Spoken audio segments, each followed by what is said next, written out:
Olá! Hoje a gente vai mergulhar num tema que é, olha, essencial para todo mundo: a arte de se manter firme. Essa nossa análise é toda baseada nos ensinamentos da diaconisa Márcia Araújo. Então, vamos lá. E a ideia central já vem com tudo, sem rodeios. A grande missão, sabe? O propósito de tudo na vida, a segunda fonte, se resume a uma coisa: conseguir ficar de pé, não importa o que aconteça. Só para a gente se situar, toda essa conversa aqui vem dos ensinamentos da diaconisa Márcia Araújo, e a inspiração para isso tudo está lá na passagem bíblica de Efésios, capítulo 6, versículo 10. Bom, o nosso papo de hoje vai seguir por 4 caminhos, tá? Primeiro, vamos tentar entender o que é essa tal de pressão. Depois a gente olha para dentro, para a batalha interior que ela causa.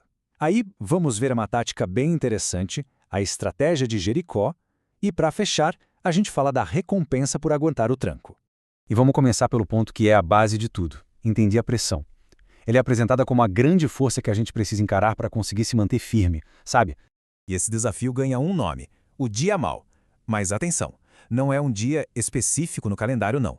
É mais como um tipo de pressão que vem sobre a alma, sobre a vida e que testa a gente até o limite. E aqui tem uma virada de chave importante. A ideia não é que a dificuldade vai ser retirada do caminho. Não, a promessa é outra. É que se recebe o poder necessário para atravessar o problema e, no final de tudo, continuar de bem. É um estímulo à autonomia, mas com suporte, entende?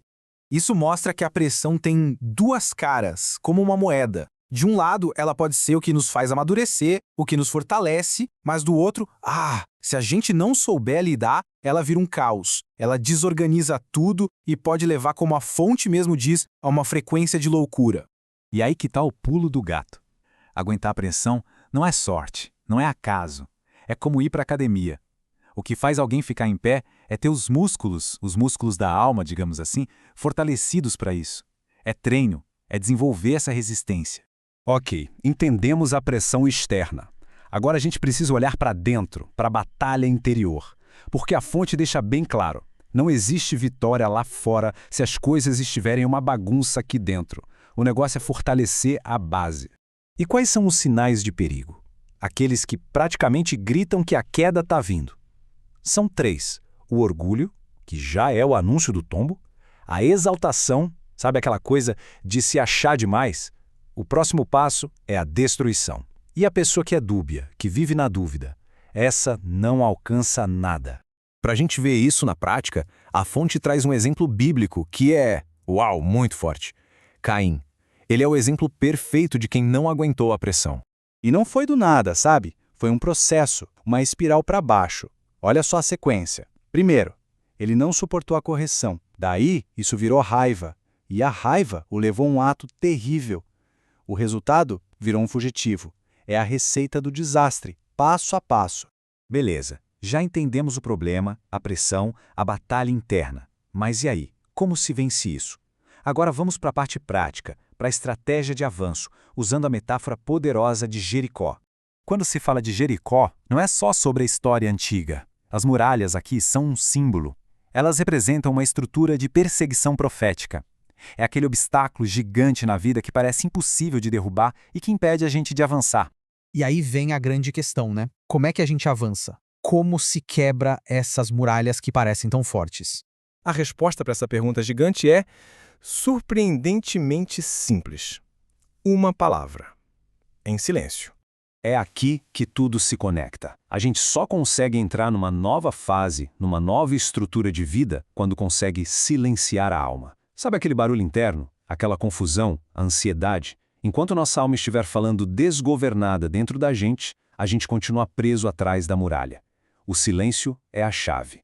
E depois de todo esse processo, qual é a recompensa? O que acontece quando a gente finalmente aguenta a pressão e usa a estratégia certa? A gente chega no resultado final da resistência. A gente muda de nível. E o princípio para essa virada de chave é muito claro. A mudança começa por dentro. É como a fonte diz: primeiro você muda o pensamento, depois eu mudo a estação. Ou seja, não adianta esperar a vida mudar lá fora se a cabeça continua na mesma bagunça. A fé, por exemplo, é um estilo de pensamento que pode mudar a estação da vida de alguém. No fim das contas, só existem 2 resultados possíveis. É preto no branco.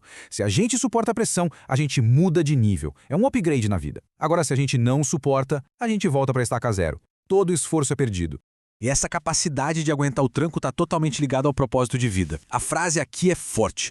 O sucesso do seu ministério é o quanto de peso você consegue suportar. Pensa nisso. O tamanho do impacto que se pode ter é medido pela capacidade de carregar esse peso.